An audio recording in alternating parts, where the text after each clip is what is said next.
الحمد لله نحمده ونستعينه ونستغفره ونعوذ بالله من شرور أنفسنا ومن سيئات أعمالنا من يهده الله فلا مضل له ومن يضلل فلا هادي له ونشهد أن لا إله إلا الله وحده لا شريك له وأشهد أن سيدنا ونبينا محمد الذي أرسل رسوله بالهدى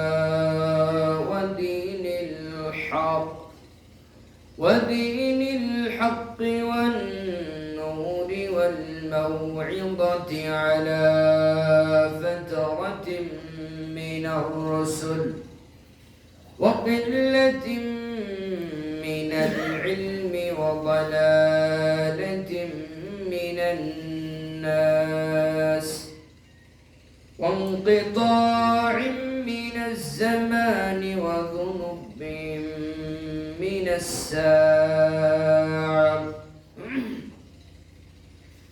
ومن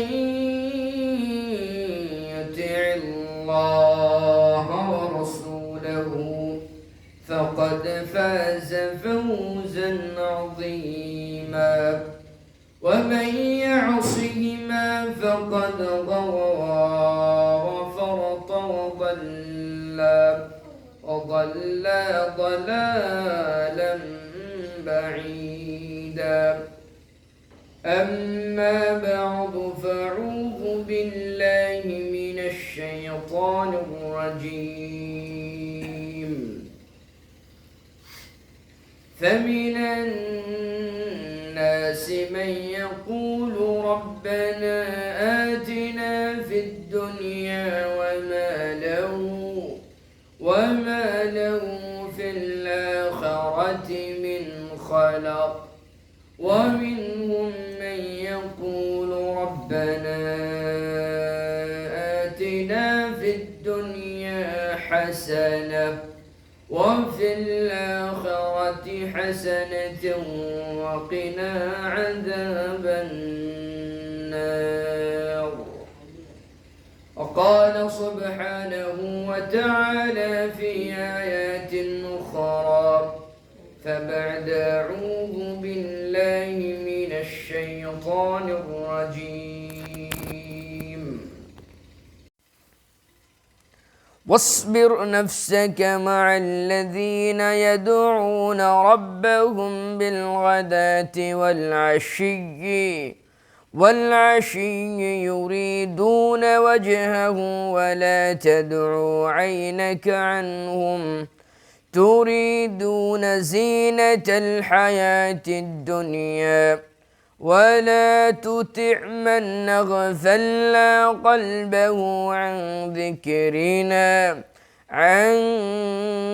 ذكرنا واتبع هواه وكان أمره فرطا. وقال رسول الله صلى الله عليه وسلم في الحديث الصحيح وعن سهل بن سعد رضي الله تعالى عنه قال جاء رجل إلى النبي صلى الله عليه وسلم فقال دلني على عمل إذا عملته أحبني الله وأحبني الناس قال اجهد في الدنيا يحبك الله واجهد عندك للناس رواه الترمذي أو كما قال عليه الصلاة والسلام. আলহামদুলিল্লাহ, সমস্ত প্রশংসা আল্লাহ সুবহানাহু ওয়া তাআলার জন্য, যে আল্লাহ রাব্বুল আলামিনের অপার অনুগ্রহে সপ্তাহের শ্রেষ্ঠ দিন জুমার দিনে আল্লাহ সুবহানাহু ওয়া তাআলার মেহমান সেজে যথাসময়ে মসজিদে সমবেত হতে পেরেছি, সে আল্লাহ রাব্বুল আলামিনের জন্য সাজদাত শুকরিয়া আদায় করছি। মুখের এবং বুকের আওয়াজকে উঁচু করে, কৃপণতা বর্জন করে, ভক্তিভরা আবেগ নিয়ে সমস্বরে বলি আলহামদুলিল্লাহ। দরুদ ও সালাম বর্ষিত হতে থাক নবিয়্যুনা মুহাম্মদুর রাসূলুল্লাহ সাল্লাল্লাহু আলাইহি ওয়াসাল্লামের প্রতি। সকলে আমার সঙ্গে জবান খুলে বলুন আল্লাহুম্মা সাল্লি ওয়া সাল্লিম আলা নবিয়্যিনা মুহাম্মদ সাল্লাল্লাহু আলাইহি ওয়াসাল্লাম। মুআজ্জাজ মুহতারাম, সমবেত জুমার দিনের দিনদার পরহেজগার আল্লাহওয়ালা মুসাল্লিন কিরাম, জবানিকার অন্তকৃপায় মুমিনা মুত্তাকা মুসলিহা মা ও ভগ্নীগণ, সম্মানিত মুসাল্লিন কিরাম, আজকের জুমার সংক্ষিপ্ত সময়ের আলোচনার শিরোনাম হলো ইজহাদুদ দুনিয়া, অর্থাৎ দুনিয়ার প্রতি অনাসক্তি। আমরা পৃথিবীতে এসেছি, এই পৃথিবীর থেকে আমাদেরকে চলে যেতে হবে, হবে না? তো পৃথিবীর থেকে চলে যেতে হবে। একজন মুসাফির সে জানে যে আমি এখানে এক জায়গার থেকে আরেক জায়গায় গিয়েছি, তখন তার ঘর বাড়ি কিন্তু ভেঙে নিয়ে যায় না, যায়? তো ও কি করে? ওর জন্য যতটুকু প্রয়োজন অতটুকু নিয়ে সে যায়। তো আমরা পৃথিবীতে মুসাফির হিসাবে এসেছি, আমাদেরকে দুনিয়া ত্যাগ করে পরকালে যেতে হবে। কিন্তু দুনিয়াতে আমরা এমনভাবে চলাফেরা করতেছি মনে হয় এটাই আমার শেষ ঠিকানা, এরপরে আর আমাকে কোথাও যেতে হবে না। তো আলোচনা শুরু করবার আগে আমি একটু কথা বলতে চাচ্ছিলাম, সেটা হলো যে এই মসজিদের আদব সম্পর্কে আমার একটু কথা বলা খুব মনে হয় প্রয়োজন। বিষয়টি নিয়ে আমি আলোচনা করব। তার আগে এই ঘর কার? কথা বলেন তো একটু। আপনারা আমার কথাগুলো একটু আওয়াজ দিয়ে জবাব দিবেন। এই ঘর কার বলেন? আল্লাহর ঘর। আল্লাহ তাআলা বলছেন ওয়া আন্নাল মাসাজিদা লিল্লাহ, পৃথিবীর যতগুলি সিজদার স্থান আছে অর্থাৎ মসজিদ আছে সবগুলি হলো আল্লাহর। তো এই মসজিদ যদি আল্লাহর হয়, এই ঘর যদি তার হয়, তার নিয়মে চলবে না? চলবে কি না? তা আমি যে মসজিদে আসলাম, আমার আল্লাহ কি বলেছেন, কেমনে আমি মসজিদে ঢুকবো, ঢুকেই আমি যেখানে সেখানে বসবো নাকি বসার অনুমতি আছে কি নাই, এটাকে আমরা জানার চেষ্টা করি নাই। তাহলে এই ঘর যদি হয় আল্লাহর, আল্লাহর বিধান মোতাবেক চলবে। আমি মুসল্লি, সালাত আদায় করতে এসেছি, আল্লাহর ইবাদত করতে এসেছি, আল্লাহকে না জেনে, আল্লাহ সম্পর্কে আমার প্রপার জ্ঞান নেই। আমি যদি রব্বে কারীম সম্পর্কে যথোপযুক্ত জ্ঞান আমি রাখতাম, আমি যদি সঠিক জ্ঞান রাখতাম, তাহলে আমার এটা ভুল হতো না। একটা উদাহরণ দেই আমি আপনাকে। আপনার একটা দোকান আছে, এই দোকানের মালিক আপনি যেই ছেলেটাকে কর্মচারী হিসেবে রেখেছেন, তাকে প্রপার জ্ঞান দিয়ে রেখেছেন, সে যেন কোনোভাবেই কাস্টমারকে ভুল কোনো কিছু না দেয়, এজন্য প্রপার জ্ঞান দিয়ে ওকে রেখেছেন। আর আমরা একইভাবে আল্লাহর ইবাদত করতে এসেছি, আল্লাহকে না জেনে যখন আল্লাহর ইবাদত করতে আসছি, তখনই আমরা আল্লাহকে একটু কষ্ট দিতে পেরেছি, তাই না? কিন্তু আল্লাহকে তো কষ্ট দেওয়া যাবে না। আল্লাহ তাআলা বললেন যে ওয়া আন্নাল মাসাজিদা লিল্লাহ, পৃথিবীর সমস্ত মসজিদ, সমস্ত ঘর, যেই জায়গাগুলিতে আল্লাহর ইবাদত করা হয়, আল্লাহর ইবাদতের জন্য তৈরি করা হয়, এই ঘরগুলি হলো আল্লাহর। আল্লাহ বলছেন ফালা তাদউ মা'আল্লাহি আহাদা, সুতরাং আমার সঙ্গে এই ঘরে আর কাউকে শরীকানা তুমি স্থাপন করবা না। তুমি যখন আমার ঘরে আসবা, আমার নীতিগুলি পৃথিবীতে আমি মুহাম্মদ সাল্লাল্লাহু আলাইহি সাল্লামের মাধ্যমে পৃথিবীর মানুষের কাছে পৌঁছিয়ে দিয়েছি। মুহাম্মদ সাল্লাল্লাহু আলাইহি সাল্লাম তার নবুয়তি জীবনের দীর্ঘ 23টি বছর ধরে পৃথিবীর মানুষকে আমার হেভেনলি মেসেজ, আসমানি কথাগুলিকে, আমি যে সমস্ত কথা পৃথিবীর মানুষের হেদায়েতের জন্য দিলাম, এগুলি পৃথিবীর মানুষের কাছে তিনি পৌঁছে গিয়েছেন। পৌঁছে দেওয়ার পরে যেই দিন তিনি শেষ করলেন, সেই দিন আরাফাতের মাঠে দাঁড়িয়ে তিনি বললেন পৃথিবীর মানুষ শোনো, আল্লাহ রাব্বুল আলামিন আমার কাছে কোরআন আয়াত নাযিল করছে। কোরআন আয়াতটা হলো এই, আল ইয়াউমা আকমালতু লাকুম দীনাকুম ওয়া আতমামতু আলাইকুম নি'মাতি ওয়া রাদিতু লাকুমুল ইসলাম দীনা। আরাফার মাঠে নবী আকরাম সাল্লাল্লাহু আলাইহি ওয়াসাল্লাম জীবনের শেষ বক্তব্য, last সারমন of the prophet Muhammad সাল্লাল্লাহু আলাইহি সাল্লাম, নবী সাল্লাল্লাহু আলাইহি সাল্লামের জীবনের সর্বশেষ বক্তব্য আরাফার মাঠে দাঁড়িয়ে পৃথিবীর মানুষকে বললেন। আল্লাহ একটু আগে কোরআন আয়াত নাযিল করছেন। আয়াতটা হলো, আল ইয়াউমা আকমালতু লাকুম দীনাকুম ওয়া আতমামতু আলাইকুম নি'মাতি ওয়া রাদিতু লাকুমুল ইসলাম দীনা। মুহাম্মদ সাল্লাল্লাহু আলাইহি সাল্লাম, পৃথিবীর মানুষকে তুমি বলে দাও, আজ থেকে আমি আল্লাহ তোমাকে বলে দিলাম, পৃথিবীর মানুষকে বলো, আজ থেকে আমি আমার দিন ধর্ম ইসলামকে আমার নিয়ামত, আমার সন্তুষ্টি, আমার নিয়ম নীতি দ্বারা পরিপূর্ণ করে দিয়েছি। পৃথিবীর মানুষ যেন এইভাবে এই নীতিতে তারা ইসলামটাকে মানে। এ কথা বলার পরে নবী আকরাম সাল্লাল্লাহু আলাইহি সাল্লাম লক্ষাধিক সাহাবীর সামনে বললেন, শোনো, আজকে আমি তোমাদের সামনে যে বক্তব্য দিচ্ছি, আগামী বছর হয়তো বা এখানে দাঁড়িয়ে আর আমার বক্তব্য দেওয়া নাও হতে পারে। তো তোমাদের দায়িত্ব হলো, যারা এখনো পৃথিবীতে অনাগত, যারা আসে নাই, তাদের কাছে আমার এই কথাটা পৌঁছিয়ে দিবা। আমি নবী সাল্লাল্লাহু আলাইহি সাল্লাম তোমাদেরকে বলে যাচ্ছি, সেটা হলো, তারাকতু ফীকুম আমরাইন, আমি তোমাদের মাঝে দুটি জিনিস রেখে যাচ্ছি, দুটি বস্তু রেখে যাচ্ছি। লাং তাযিল্লু বিহিমা কিতাবাল্লাহ ওয়া সুন্নতি রাসূলিল্লাহি সাল্লাল্লাহু আলাইহি সাল্লাম। পৃথিবীর কোন নারী পুরুষ যদি এই দুইটা জিনিসকে আঁকড়িয়ে ধরতে পারে, আমি মুহাম্মদ সাল্লাল্লাহু আলাইহি সাল্লাম বলে গেলাম, পৃথিবীতে আর কোনো শক্তি নেই তাকে পথভ্রষ্ট করতে পারে, আর কোনো শক্তি নেই তাকে পথভ্রষ্ট করতে পারে।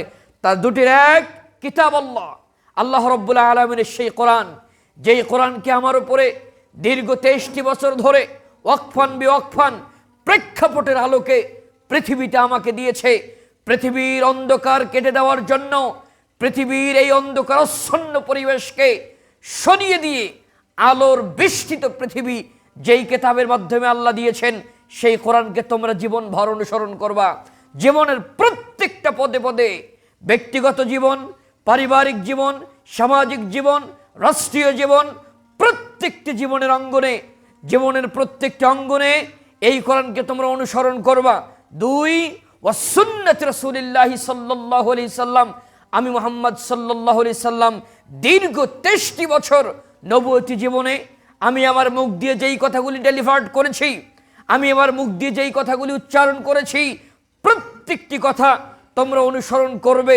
যদি এই দুইটা কাজ করে যেতে পারো, বিশ্বাস করো কোনোদিন পথভ্রষ্ট হবে না। কিন্তু দুঃখজনক হলো সত্য, আফসোস, আমাদেরকে ধিক্কার দিতে হয়।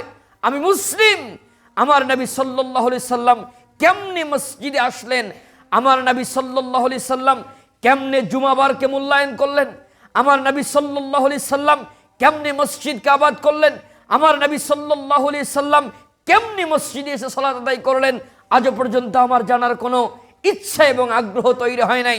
যার কারণে আমি আমার মতো করে এসে পৃথিবীর সবথেকে দামি ঘর, দামি জায়গা, আল্লাহর সেই পৃথিবীর নির্মিত জায়গা মসজিদে এসে আল্লাহর নীতি না মেনে নিজের মতো করে বসে যাচ্ছি, নিজের মতো করে গল্প গুজব করে যাচ্ছি, নিজের মতো করে নিজের ইচ্ছা যখন হচ্ছে তখন আমি মসজিদে আসছি, নিজের ইচ্ছা যখন হয় আমি যেখানে ইচ্ছা সেখানে বসে যাই, নিজের ইচ্ছা হয়েছে আজকে মসজিদে যাব না, এইভাবে আমরা চলছি।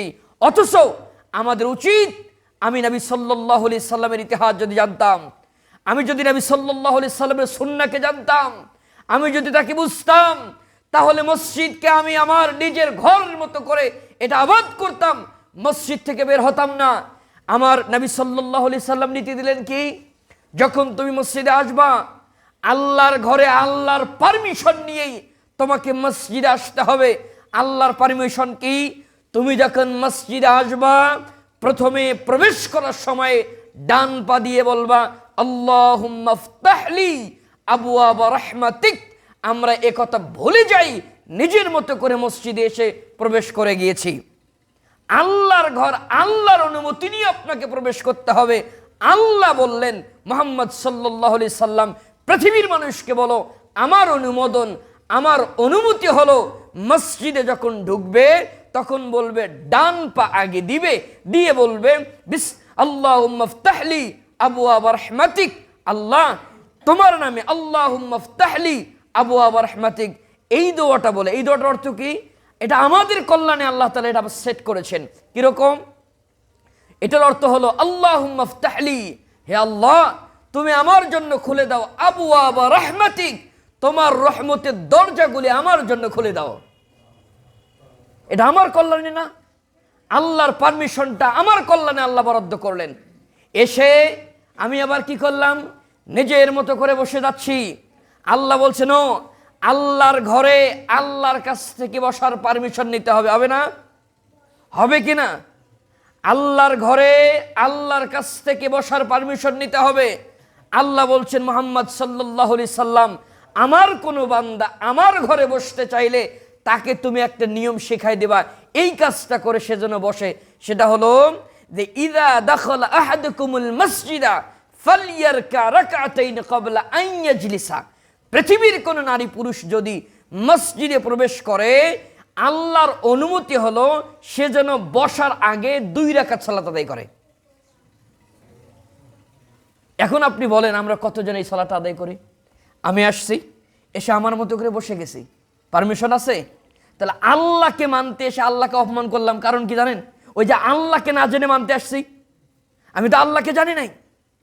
আমি বংশীয় সূত্রে ইসলাম পেয়েছি, বংশীয় সূত্রে কালেমা পেয়েছি, বংশীয় সূত্রে মসজিদ পেয়েছি, আর আমার বাপকে দেখেছি সবার শেষে মসজিদে আসে, আমিও আসি। এটা কালচার, দিস ইজ ট্রেন্ডিং। এটা হলো আমাদের সোসাইটির একটা অভ্যাস। অথচ আপনাকে ইসলাম পড়ে পড়ে জানতে হবে। আপনি দীর্ঘদিন সালাত আদায় করছেন, এই যে মসজিদে আসছেন না আপনারা, আমি বলি বাস্তবতা একটা। আল্লাহর নবী সাল্লাল্লাহু আলাইহি সাল্লাম বলছেন, ইমাম সাহেব খুতবায় উঠার পরে যারা আসবে একটারও নাম আল্লাহর খাতায় নেই। কিয়ামতের দিন আল্লাহ তাআলা যখন আপনাকে আপনার প্রোগ্রেস রিপোর্ট দিবে, আপনাকে যখন আমলনামা দিবে, তখন আপনি দেখবেন যে কিরে সর্বনাশ, জুমার দিন শুধু গ্যাপ, সারা জীবন তো জুমাতে গেছি, গ্যাপ কেন? কিন্তু আপনি জুমাতে আসছেন তখন যখন ইমাম সাহেব খুতবায় উঠছে, তারপরে নাম নাই আপনার। একটা উদাহরণ আপনাকে আমি দেই। আমরা যারা স্কুলে পড়াশোনা করি, তো রোল কল কখন হয় জানেন? ফার্স্ট পিরিয়ডে, প্রথম পিরিয়ডে রোল কল হয়। টিচার যখন আসে তখন কিন্তু সব ছাত্রের নাম ডাকে। এখন ওই ক্লাসে যারা উপস্থিত তাদের নামটাকে প্রেজেন্ট করা হয়, হয় না? এরপরে যদি আপনি সারাদিনও আসেন, আপনার নামটা থাকবে ওখানে। সারা বছরে আপনি যদি প্রথম ক্লাস না করেন, সারা বছরে আপনার শেষে গিয়ে বলা হবে যে 365 দিনের মধ্যে একদিনও আসে নাই। এখন গার্ডিয়ান এসে বলছে, কি বলেন স্যার, আমার ছেলে তো প্রতিদিনই আসছে। প্রতিদিন আসছে কখন? টিচার যাওয়ার পরে। তো ইমাম সাহেব খুতবায় উঠার আগে যারা আসে তাদের প্রত্যেকের নাম আল্লাহ রাব্বুল আলামিন তার খাতায় এন্ট্রি করার অনুমতি ফেরেশতাদেরকে দিয়েছেন। ফেরেশতারা লিখে রাখেন। আর ইমাম সাহেব খুতবায় উঠার পরে যারা আসেন, একটারও নাম আল্লাহর খাতায় থাকবেন না। এটি নবী সাল্লাল্লাহু আলাইহি সাল্লাম বলছেন। তাহলে আপনার আমার ভিতরে কেন বোধগম্য হয় না? দীর্ঘ 40 বছর ধরে জুমার সালাত আদায় করি, দীর্ঘ 90 বছর ধরে জুমার সালাত আদায় করি, এই বোধগম্য কেন হয় না যে জুমার দিন এমন একটা দিন যেই দিনে বনি আদমের কোন আদম সন্তান আল্লাহর কাছে যাই দোয়া করে আল্লাহ তাই কবুল করে? তার মানে আমরা যারা জুমাদেরকে মূল্যায়ন করি না, আমরা বুঝাতে চাই আমরা হলাম মাসুম, নিষ্পাপ। যারা পাপী তারা আগে আসবে। তা আমাদের তো পাপ নাই, যার কারণে আমরা আগে আসি না, ঠিক না? তাই মনে হয় কি না? যারা পরে আসতেছি তারা বুঝাইতে চাচ্ছি পাপীরা আগে যাক, আল্লাহর কাছে ক্ষমা চাক, আমার তো জীবনে কোনো পাপ নাই, এখন আমার যাওয়ার দরকার নেই, আমি পরে আসবো। তাই নয় কি? আমরা কি নিষ্পাপ? কথা বলে নিষ্পাপ? নিষ্পাপ যদি না হই ভাই, তাহলে কেন আমি আমার রব্বে কারিমের কাছে আমি ক্ষমা চেতে পারলাম না? কেন আমি আমার রবকে মূল্যায়ন করলাম না? আপনি রবকে তো বুড়ি আঙ্গুল দেখিয়েছেন। আপনি স্রষ্টার নীতি আপনি মানতে আসেন নাই, সোসাইটির নীতি আপনি মানতে আসছেন। জুমার দিন আপনি খুতবা শুনতে না আসলে বাড়ির একটা মুরব্বি চাষিও বলবে সাওয়াটা নামাজও পড়ে না। এই কথা থেকে বাঁচার জন্য আপনি মসজিদে আসছেন। স্রষ্টাকে মানতে আসেন নাই, সোসাইটিকে মানতে আপনি আসছেন। সমাজের নীতি আপনি প্রতিষ্ঠা করছেন। আপনি ইসলাম বুঝেন না। কেমনে আপনাকে আমি বক্তব্য শোনাবো? কিভাবে আপনার সংশোধনী আসবে? দুনিয়া আপনাকে গিলি খেলে ফেলেছে, আপনার ভিতরে ঈমান নাই। যে ঈমান আপনাকে সালাতের দিকে উদ্বুদ্ধ করতে পারে নাই, যে ঈমান আপনাকে নবী আকরাম সাল্লাল্লাহু আলাইহি সাল্লামের সুন্নাহকে বুকে ধারণ করাতে শেখা নাই, যে ঈমান আপনাকে আল্লাহর কাছাকাছি যেতে আপনাকে বাধ্য করে না, ওইটা ঈমান না ভাই, ওটা ঈমান না। ওটা একটা মরদেহ। মরদেহ যেমন কোনো কাজে লাগে না, নামমাত্র একটা বডি, এরকম একটা মৃত ঈমান নিয়ে আপনি বসবাস করছেন। সম্মানিত দিনী ভাই, বলছিলাম যে এই মসজিদ আবাদ করতে গেলে আল্লাহর ঘরে আল্লাহর পারমিশন নিয়েই আমাকে বলেন আসতে হবে। কি করতে হবে বলেন? আসতে হবে। তাহলে আমি আমার মতো করে আসতে পারবো? আসতে পারবো? পারবো না। তাহলে আমাদেরকে জুমার সালাতে কখন আসতে হবে একটু বলেন সবাই। অনেক মনে চুপচাপ আছে, মনে হয় আপত্তি আছে, জীবনে আসবো না এই জন্য বলবো না। বলেন প্রত্যেকটা মনে একটা সাউন্ড হবে, কখন আসবেন বলেন ইনশাআল্লাহ। তাহলে আগামী জুমাবার আমি রিপোর্ট নিব, আপনি খুতবার আগে আসছেন না পরে আসছেন? বুঝেন? কিন্তু ফরমালিন যুক্ত ইনশাআল্লাহ বলবেন না। যেই ইনশাআল্লাহতে ফরমালিন আছে, অর্থাৎ ফরমালিন যুক্ত খাবারে যেমন কোনো পুষ্টি থাকে না, তো পুষ্টিহীন ইনশাআল্লাহ বললে কিন্তু কাজ হবে না ভাই। আপনি আল্লাহর সঙ্গে মুনাফিকি করবেন না, আপনি চালাকি করবেন না আল্লাহর সঙ্গে, বরং আপনি ধোঁকায় পড়ে যাবেন। এই দুনিয়াতে আপনি থাকবেন না ভাই। আপনি একটু পরেই পৃথিবীতে নাও থাকতে পারেন, একটু পরে আপনি লাশ হয়ে যেতে পারেন। তাহলে স্রষ্টাকে কেন জানলেন না, কেন মানলেন না? আল্লাহ আপনাকে প্রশ্ন করলে কি জবাব দেবেন আমার বুঝান তো? কি জবাবটা আপনি আমাকে দিবেন? আল্লাহকে দিবেন? দিতে পারবেন? তাহলে মসজিদে আসতে হলে প্রথম কি করতে হবে? যে মসজিদে প্রবেশের দোয়াটা আগে আমাদেরকে বলতে হবে। এরপরে মসজিদে এসে বসার আগে 2 রাকাত সালাত আদায় করতে হবে। এর একটা উপকারিতা ফজিলত বলি, মসজিদে ঢুকে বসার আগে 2 রাকাত সালাত আদায় করলে সরাসরি জান্নাত। সুবহানাল্লাহ বলতে কষ্ট হয়। দলিল কি শোনেন, নবী সাল্লাল্লাহু আলাইহি সাল্লাম, সহিহ বুখারীর হাদিস, নবী সাল্লাল্লাহু আলাইহি সাল্লাম মেরাজে গেলেন। মেরাজ যাওয়ার পরে জান্নাত জাহান্নাম তাকে দেখানো হলো। তিনি বললেন আমি যখন জান্নাতে গেলাম, তো জান্নাতে আমাকে হযরতে জিবরাইল আলাইহিস সালাতু ওয়াস সালাম জান্নাত আমাকে দেখাচ্ছেন। তো আমার আগে দেখলাম যে একটা খরম মানে হচ্ছে জুতা, এই জুতার আওয়াজ আমি শুনতে পাচ্ছি। এই আওয়াজটা খুব বেশি পরিচিত মনে হচ্ছে। উনি মনে মনে গেজ করলেন যে এই আওয়াজটা সম্ভবত হযরতে বেলাল রাদিয়াল্লাহু তাআলা আনহু হবে। এটা কনফিডেন্স দেওয়ার জন্য তিনি ফেরেশতাকে জিজ্ঞেস করলেন যে এই আওয়াজ কার? বলছে এই আওয়াজ হচ্ছে হযরতে বেলাল রাদিয়াল্লাহু তাআলা আনহুর। উনি মেরাজ থেকে আসার পরে মুহাম্মদ সাল্লাল্লাহু আলাইহি সাল্লাম হযরতে বেলাল রাদিয়াল্লাহু তাআলা আনহুকে বললেন, বেলাল শোনো, তোমার সঙ্গে আমার একটা পার্সোনাল কথা আছে, একান্ত জরুরি কথা। ইয়া রাসূলুল্লাহ, কি এমন কথা? বলছে শোনো, তোমার সাথে কথাটা হলো এই, আমি যখন জান্নাতে গেলাম, জান্নাতে আমাকে যখন জান্নাত দেখানো হচ্ছে, তখন আমি আমার আগে তোমার পায়ের আওয়াজ আমি ওখানে শুনতে পেয়েছি। সুবহানাল্লাহ, শুনতে পেলাম। তা আমাকে বলো কি এমন গোপন আমল তুমি করো যেই আমলের বিনিময়ে আমার আগে তুমি জান্নাতে? বেলাল রাদিয়াল্লাহু তাআলা আনহু বললেন, ইয়া রাসূলুল্লাহ, আমি একজন কালো মানুষ, একজন মুয়াজ্জিন, নবী সাল্লাল্লাহু আলাইহি সাল্লামের মুয়াজ্জিন, আমি মদিনার মসজিদের মুয়াজ্জিন, আমি কি এমন আর আমল করব? তবে ইয়া রাসূলুল্লাহ, আমার জীবনে একটা আমল আছে, খুব বেশি বড় আমল না, ছোট্ট একটা আমল। সেটা হলো আমি আল্লাহর ঘর মসজিদে যখনই আসতাম তখনই বসার আগে 2 রাকাত সালাত আদায় করতাম। এখন আপনি বলেন, জান্নাত কনফার্ম করার জন্য আপনি সালাত পড়বেন কি পড়বেন না? এখানে আমরা একত্রিত হয়েছে ওই জান্নাত পাওয়ার আশায়, তাই না? এখন এসে যদি জান্নাতকে মাইনাস করে দেই তাহলে জান্নাত পাবো? এসে যদি জান্নাতকে আমি বাদ দিয়ে দিই জান্নাত পাবো? তাহলে আমাদের প্রথম কাজ কি হবে বলেন? মসজিদে এসেই সবাই বসে যাব। আগে বুঝেন, মসজিদে এসে সবাই বসে যাব? কি করব বলেন?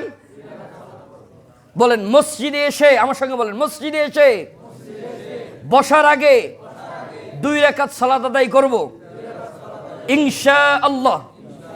আল্লাহ কবুল করুন, বলুন আমিন। এটা হলো মসজিদের আদব, এটা মসজিদের আদব। আমি আল্লাহকে সন্তুষ্ট করতে পারলে আমার জান্নাত ঠেকাবে কেউ? তো তো এসে তো আল্লাহর অপমান করলাম। তো এরপরে 2 নম্বর কাজ, 3 নম্বর কাজ যেটা, সেটা হলো আমি নিজ দায়িত্বে সামনের কাতারগুলি পূর্ণ করব। কি করব বলেন? সামনের কাতার পূরণ করব। এতে লাভ কি? আমরা অনেকেই হ্যাডম দেখে ওই যে পেছনে সালাত শুরু করে দেই। সামনে মনে করেন যে মরুভূমি, আর পেছনে একাই একজন মুসল্লি। আছে না এরকম? বিশাল মরুভূমি, সামনে কোনো মুসল্লি নেই, পেছনে একদম পিলারের পেছনে দাঁড়াইছে। ভাই শোনেন, নিজের ক্ষতি করিয়েন না। আল্লাহর নবী সাল্লাল্লাহু আলাইহি সাল্লাম বলছেন, ইন্নাল্লাহা ওয়া মালাইকাতাহু, যে ইসাল্লুনা ফিস সাফফিল আউয়াল, নিশ্চয় আল্লাহ সুবহানাহু ওয়া তাআলা এবং ফেরেশতা মণ্ডলী প্রথম কাতারে যারা সালাত আদায় করে তাদের জন্য আল্লাহ তাআলা ক্ষমা প্রার্থনা করেন। তার মানে যারা আমরা সামনের কাতার ফাঁকা রেখে পেছনে সালাত আদায় করি, তারা আমরা পাপীদেরকে সুযোগ দিলাম সামনে এসে তোমরা আল্লাহর কাছে ক্ষমা চাও, আমি হলাম নিষ্পাপ, আমি পেছনে থাকলে হবে। এটা প্রমাণ করে না? আমার কথা বুঝেন, এটা প্রমাণ করে কি না? তাহলে আমাকে কি করতে হবে? প্রথম কাতারে আসতে হবে কি না? তাহলে প্রথম কাতারে আমাকে বসতে হবে। এটা কি বলেন মসজিদে আদব কি? একটু বলেন। প্রথম কাতারে বসতে হবে। তাহলে প্রথম কাতারে একদিক থেকে আমরা পূর্ণ করে নিব, এরপরে দ্বিতীয় কাতার, এরপরে তৃতীয় কাতার, এইভাবে প্রত্যেকটা কাতার আমরা পূর্ণ করব। আর অবশ্যই এটা হতে হবে ইমাম সাহেব খুতবায় উঠার আগে। আর যদি এটার না হয়, একটা জিনিস আমি আপনাদেরকে বলি, আল্লাহ তাআলা বলছেন কোরআনুল কারীমের 50 নম্বর সূরা, সূরা কফের মধ্যে আল্লাহ তাআলা বলছেন যে ইন্না হাযা লাযিকরা লিমান কানা লাহু কলবুন আও আলকাস সামআ ওয়া হুয়া লাহু শাহীদ। যে আল্লাহ তাআলা বলছেন এই কোরআন, ইন্না হাযা লাযিকরা লিমান কানা লাহু কলবুন, এই কোরআনে নসিহা, উপদেশ, এই বক্তব্যগুলি তাদের কাছে আসবে। লাযিকরা লিমান কানা লাহু কলবুন, যার অন্তর আছে, আও আলকাস সামআ ওয়া হুয়া শাহীদ, অথবা যার শ্রবণ শক্তি এখনো বিদ্যমান। এই যাদের অন্তর আছে এবং যার কান এখনো ক্লিয়ার শুনতে পারে, তাদের এটা উপকারে আসবে। আর যাদের অন্তর নাই, কানও ক্লিয়ার না, তাদের এটা উপকারে আসবে। এখন আপনি জানেন আপনার অন্তর ক্লিয়ার আর না কান ক্লিয়ার কোনটা, এটা আপনি জানেন না ভাই? বলেন, জানেন কি না? তাহলে আল্লাহ তাআলা কিন্তু বলছেন যে এই যে বক্তব্যগুলি তুমি দিলা, পৃথিবীর মানুষকে তুমি দিবা, এটা তাদের উপকারে আসবে। ইন্না হাযা লাযিকরা লিমান কানা লাহু কলবুন আও আলকাস সামআ ওয়া হুয়া লাহু শাহীদ, যে এই কোরআনের বক্তব্য, ইসলামের বক্তব্যগুলি তাদের উপকারে আসবে যাদের আত্মাটা জীবিত। এটা কথা বুঝেন। আল্লাহ তাআলা কেন এখানে এই শব্দের ব্যবহার করলেন? লাযিকরা লিমান কানা লাহু কলবুন, যাদের আত্মা আছে। তার মানে আল্লাহ তাআলা বুঝালেন পৃথিবীতে মানুষ জীবন থাকলেও মৃত আত্মা নিয়ে পৃথিবীতে মানুষ চলাফেরা করতে পারে। মৃত আত্মা কোনটা? যে আত্মার ভিতরে কোরআন হাদিস ঢোকে না, যে আত্মার ভিতরে ইসলাম ঢোকে না, যে আত্মার ভিতরে সুন্নাহ নাই, যে আত্মার ভিতরে সালাতের অনুশোচনা নাই, যে আত্মা পাপ করার পরে আল্লাহর কাছে তওবা করার মন মানসিকতা তৈরি করে না, যে আত্মা মসজিদে ইবাদত করার জন্য উদ্বুদ্ধ করে না, যে আত্মা ইবাদত করার জন্য নিজেকে প্রিপেয়ার করে না। কেন? আল্লাহর নবী সাল্লাল্লাহু আলাইহি সাল্লাম কিন্তু বলছেন, এই আয়াতকে সামনে রেখে একটা হাদিস বলি, সহিহ বুখারীর হাদিস। এই হাদিসে নবী আকরাম সাল্লাল্লাহু আলাইহি সাল্লাম বলছেন, ইন্না ফিল জাসাদি মুজগা, পৃথিবীর মানুষ তোমরা শুনে রাখো, আমি মুহাম্মদ সাল্লাল্লাহু আলাইহি সাল্লাম তোমাদেরকে বলছি, ইন্না ফিল জাসাদি মুজগা ইযা সালুহাত সালুহাল জাসাদু কুল্লু ওয়া ইন ফাসাদাত ফাসাদাল জাসাদু কুল্লু আলা ওয়া হিয়াল কলব আলা ওয়া হিয়াল কলব আলা ওয়া হিয়াল কলব থালাথ মাররাতিন। আল্লাহর নবী সাল্লাল্লাহু আলাইহি সাল্লাম বললেন যে শোনো, একটি মানুষের ভিতরে যে ইন্না ফিল জাসাদি মুজগা, মানব দেহের ভিতরে ছোট্ট একটা মাংসের টুকরা আছে। এই মাংসের টুকরাটা যদি সুস্থ সবল থাকে, ওই মানুষটা 100% সুস্থ সবল, তাকে কোনো বিপদে স্পর্শ করে নাই। আর যদি ওই মাংসের টুকরাটা অসুস্থ থাকে, দুর্বল থাকে, তাহলে ব্যক্তিটা পুরোটাই দুর্বল। সাহাবায়ে কেরাম বললেন, ইয়া রাসূলুল্লাহ, এই মাংসের টুকরা কোনটা?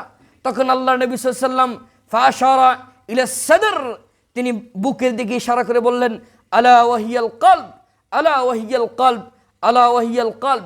3 বার তিনি বললেন এটা হলো মানুষের অন্তর। মানুষের অন্তর যদি সুস্থ সবল থাকে, তাহলে তার পুরো বডিটা সুস্থ।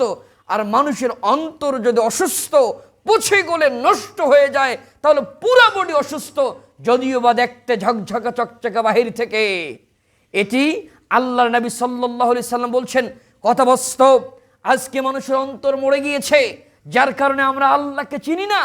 অন্তরটা মরে গেছে, যার কারণে মসজিদের মাইকে আজান হলেও পৃথিবীর শ্রেষ্ঠ ধ্বনি, পৃথিবীর শ্রেষ্ঠ আওয়াজ, যে আওয়াজের মাধ্যমে রব্বে করিম আমার সঙ্গে মিটিং করতে চাইলেন, যে আওয়াজের মাধ্যমে আমাকে জানালেন, আমি রব তোমাকে আহ্বান করেছি, তুমি মসজিদে আসবা, সালাত আদায় করবা, তোমার ইমানই দায়িত্ব।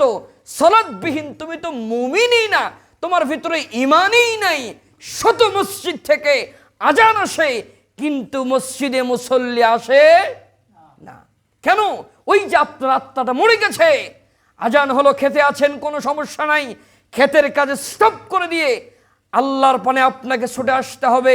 এরপরে আপনি হাটে আছেন, মাঠে আছেন, ঘাটে আছেন, দেশে আছেন, দেশের বাইরে আছেন, যেখানে যে অবস্থায় থাকেন না কেন, আল্লাহর ডাক আসলেই আপনাকে সাড়া দিতে হবে।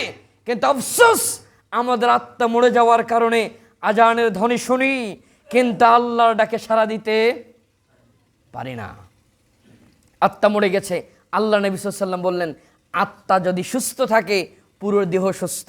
তোমার তো আত্মাই মরে গেছে।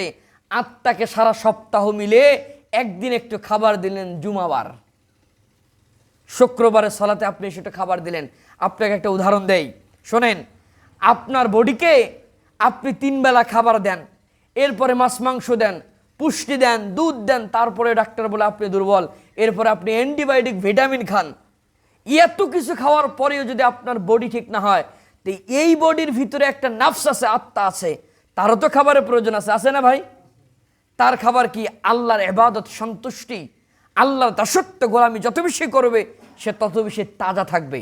একটা গাছে পানি দিলে গাছ যেমন তাজা হয়, আত্মাকে তাজা করার জন্য রব্বে কারিমের ইবাদত করতে হয়। তা আমি তো রবের ইবাদত করি না, তাহলে আমার আত্মা জীবিত থাকবে কিভাবে? জীর্ণ শীর্ণ আত্মা নিয়ে আমি চলছি। আমার আত্মা অনেক আগেই মরে গেছে, দেহটা জীবিত, তাই মানুষ জানে আমি জীবিত। দেহ থেকে যেদিন ওইটা আল্লাহ নিয়ে যাবে, সেই দিন আত্মাও নাই, দেহ নাই। আমার দেহটা, নিথর দেহটা মাটিতে পড়ে থাকবে, কেউ কোনোদিন চোখ তুলে তাকাবে না। আর আত্মাটা রব্বে কারিমের কাছে চলে যাবে, সেখানে ইবাদত শূন্য অবস্থায় চলে যাবে। আল্লাহ তাআলা এই ইবাদত শূন্য আত্মাগুলিকে জাহান্নামে দিয়ে দিবে। আমি মনে হয় আপনাকে বুঝাতে পারি নাই। আমি আপনাকে কি দিয়ে বুঝাবো? আর কেন আপনি আল্লাহর ইবাদত করেন না? জুমাবার আসলেন এমন সময়, যে সময় ইমাম সাহেবের বক্তব্য শেষ। জুমাতে আসলেন এমন সময়, ইমাম সাহেব বলতেছেন, ইস্তাউ সাউফু সুফুফাকুম অসাদ্দুল খলাল, পায়ে পা, কাঁধে কাঁধ মিলে কাতার সোজা করেন, তখন আপনি আসছেন। আল্লাহকে আপনি কি বুড়ি আঙ্গুল দেখালেন নাকি? আল্লাহর আপনি অপমান করলেন। আল্লাহকে কেউ কোনোদিন অপমান করতে পারে না। নিজেই ক্ষতিগ্রস্ত হবেন। নিজের পায়ে নিজে কুড়াল মারছেন, নিজের পায়ে নিজে কুড়াল মারছেন। তো সুতরাং আপনার ইমানকে সংরক্ষণের দায়িত্ব আপনার। আপনার প্রপার্টিস, আপনার জমি, আপনার সম্পত্তি যেইভাবে আগলিয়ে রাখছেন, এর থেকে আরো বেশি কঠোর পদক্ষেপ নিয়ে ইমানকে আগলিয়ে রাখতে হবে। আপনি সাহাবায়ে কেরামদের ইতিহাস পড়েন নাই? দেখেন কিভাবে ইমানকে আগলিয়ে রাখতেন।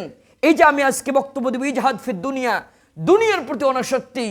আজকে আমাদেরকে দুনিয়া গিলে ফেলে খেয়েছে, যার কারণে মসজিদগুলো আবাদ হয় না, আল্লাহর দিকে আমাদের কোনো চান তৈরি হয় না।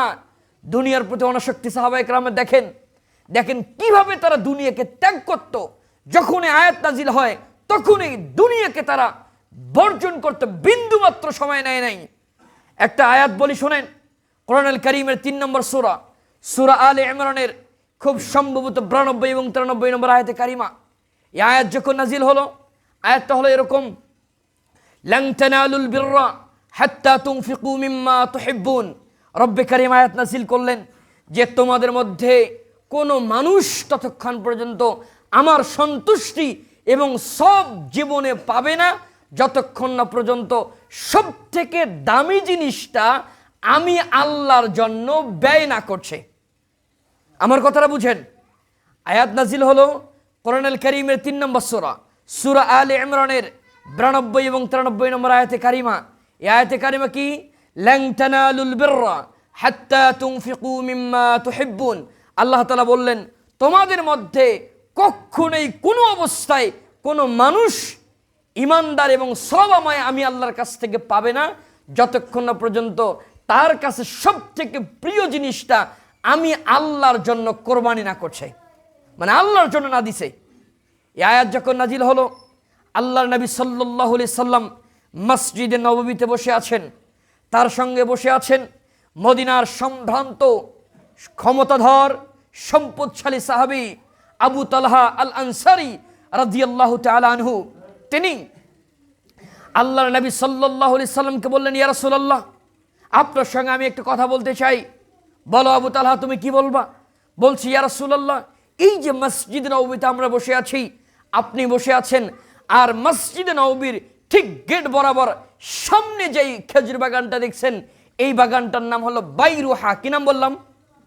বাইরুহা। মদিনার ইতিহাসে সব থেকে দামি খেজুর, দামি বাগান এই বাগানটি ছিল। এই বাইরুহার খেজুর সারা আরব কান্ট্রিতে যেত। আরবের মানুষ সব থেকে দামি খেজুর হিসাবে চিনত বাইরুহার খেজুর। এবং বাইরুহার ভিতরে একটি কূপ ছিল, যেই কূপের পানি ছিল অত্যন্ত স্বচ্ছ এবং সুমিষ্ট। আমরা জানি ডেজার্ট প্লেন, সমতল মরুভূমিতে সব থেকে দামি জিনিস হলো পানি। আল্লাহর নবী মুহাম্মদ রাসূলুল্লাহ সাল্লাল্লাহু আলাইহি সাল্লাম এই বাইরুহার ভিতরে গিয়ে তিনি ওই কূপ থেকে পানি পান করতেন। তিনি মিষ্টি পানি ওখান থেকে নিতেন, মাঝে মধ্যে ওখানে বসতেন। তো এই আবু তালহা আল আনসারী রাদিয়াল্লাহু তাআলা আনহু আল্লাহর নবী সাল্লাল্লাহু আলাইহি সাল্লামকে বললেন, ইয়া রাসূলুল্লাহ, এই যে বাইরুহা নামক এই যে বাগানটা দেখলেন, এটি আমি আল্লাহর জন্য আমি ওয়াকফ করে দিলাম। কেন আবু তালহা তুমি এই কাজ করলা? এই কাজ তুমি কেন করলা আবু তালহা? আবু তালহা তখন বললেন, ইয়া রাসূলুল্লাহ, আল্লাহ যে একটু আগে হযরতে জিবরাইল আলাইহিস সালাতু ওয়াস সালামের মাধ্যমে আপনাকে জানালেন কোরআন আয়াত নাযিল করে, তিনি বললেন, লান তানালুল বিররা হাত্তা তুনফিকু মিম্মা তুহিব্বুন। পৃথিবীর মানুষ শোনো, তোমরা ততক্ষণ পর্যন্ত কোনোদিন আমি আল্লাহর কাছ থেকে সওয়াব এবং মর্যাদা, সন্তুষ্টি পাবা না যতক্ষণ না পর্যন্ত সব থেকে দামি জিনিসটা আমি আল্লাহর জন্য তুমি উৎসর্গিত না করবা। তা আমি আমার কাছে সব থেকে দামি বাগান, দামি সম্পদ আপনি জানেন, এই বাইরুহা আমার কাছে সব থেকে দামি। আমি আমার রবের সন্তুষ্টি পেতে চাই, জান্নাত পেতে চাই, আমি আল্লাহর জন্য এই বাগানটাকে ওয়াকফ করে দিলাম। দুনিয়ার প্রতি অনাসক্তি। তারা বুঝতেন দুনিয়ায় কোনো কিছু না, দুনিয়া আমার, পৃথিবী আমার আসল ঠিকানা নয়। এটা বুঝি। প্রতিদিন পৃথিবীর থেকে মানুষ চলে যাচ্ছে, প্রতিদিন চলে যাচ্ছে, কেউ না কেউ চলে যাচ্ছে। একজনের আগমন হয়, আরেকজনের প্রস্থান হয়। কারো বাড়িতে হয় হাসি, আরেকজনের বাড়িতে হয় কান্না। বিদায় নিয়ে চলে যাচ্ছে। এই জন্য ওমর ইবনে আব্দুল আজিজ, ইসলামের পঞ্চম খলিফা নামে খ্যাত, তিনি যখন রাষ্ট্র দায়িত্ব গ্রহণ করলেন, তিনি জাতির সামনে এক জলময় বক্তব্য দিলেন, ভাষণ দিলেন।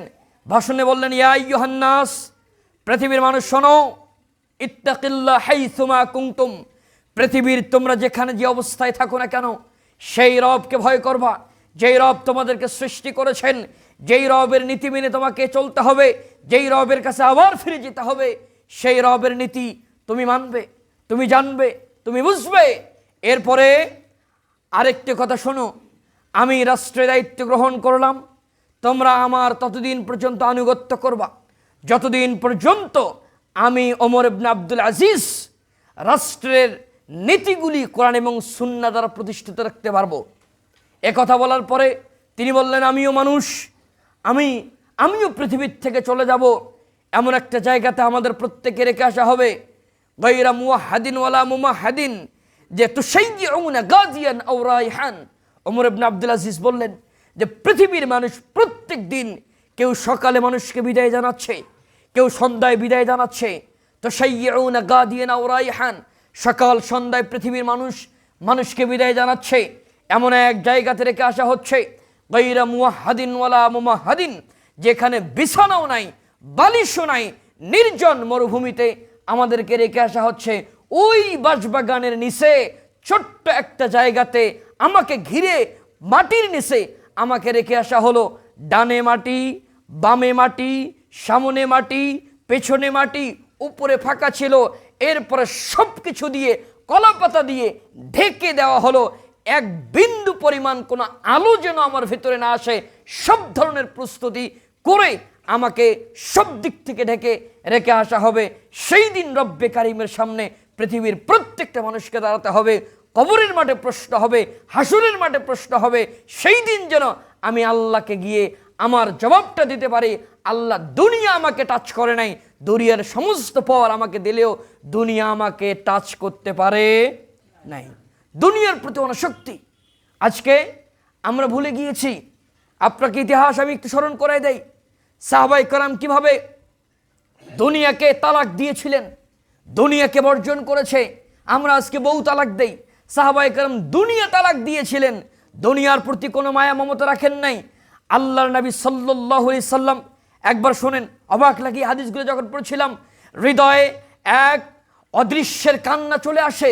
সুবহানাল্লাহি ওয়া বিহামদিহি সুবহানাল্লাহিল আযীম। কি জীবন তাদের ছিল, দুনিয়া তাদেরকে স্পর্শ করতে পারে নাই। আল্লাহর নবী সাল্লাল্লাহু আলাইহি সাল্লামের একটা হাদিস আমি আপনাকে বলি, দেখেন কিভাবে তিনি জীবন যাপন করতেন। একবার আল্লাহর নবী সাল্লাল্লাহু আলাইহি সাল্লাম ইবনে মাসউদ রাদিয়াল্লাহু তাআলা আনহু তিনি বললেন যে আমরা দেখলাম তাহতা যিল্লিশ শাজারা, আল্লাহর নবী সাল্লাল্লাহু আলাইহি সাল্লাম একটি গাছের নিচে একটা কাণ্ড বিছিয়ে, খেজুর কাণ্ড বিছিয়ে তিনি ঘুমাচ্ছেন। তো ঘুম থেকে যখন তিনি উঠলেন, আমরা দেখলাম তার পিঠে অনেকগুলো দাগ পড়েছে। পৃথিবীর শ্রেষ্ঠ মানব, যেই মানুষ সেই মহামানব রাহমাতুল আলামিন নবিয়্যুনা মুহাম্মদুর রাসূলুল্লাহ সাল্লাল্লাহু আলাইহি সাল্লাম, তার কষ্ট কেউ সহ্য করতে পারে না। রাহমাতুল আলামিন, পৃথিবীর দামি মানুষ, সব থেকে দামি মানুষ, আল্লাহর প্রিয়ভাজন, আস্থাভাজন ব্যক্তিত্ব, যিনি পরকালের মাঠে সুপারিশ করার অনুমতি পাবেন। এই মানুষটার পিঠে এতগুলো দাগ পড়েছে, মনে অনেক বড় কষ্ট হলো। আল্লাহর নবী সাল্লাল্লাহু আলাইহি সাল্লামকে ইবনে মাসউদ রাদিয়াল্লাহু তাআলা আনহু বললেন, ইয়া রাসূলুল্লাহ, আপনি যদি আমারে অনুমতি দেন তাহলে আমি আপনার একটা চাটাই, একটা মোটা সোটা একটা জাজিম বানিয়ে আমি দিতাম, আপনি কি আমারে অনুমতি দিলেন? তখন ইবনে মাসউদ রাদিয়াল্লাহু তাআলা আনহুকে মুহাম্মদ সাল্লাল্লাহু আলাইহি সাল্লাম বলে, শোনো, যে আনা ওয়া দুনিয়া, আমি আর আমার দুনিয়ার মাঝে পার্থক্য কি জানো? আমি এবং আমার দুনিয়ার সম্পর্ক হলো একটা মুসাফিরের মতো, আমি চলে যাব।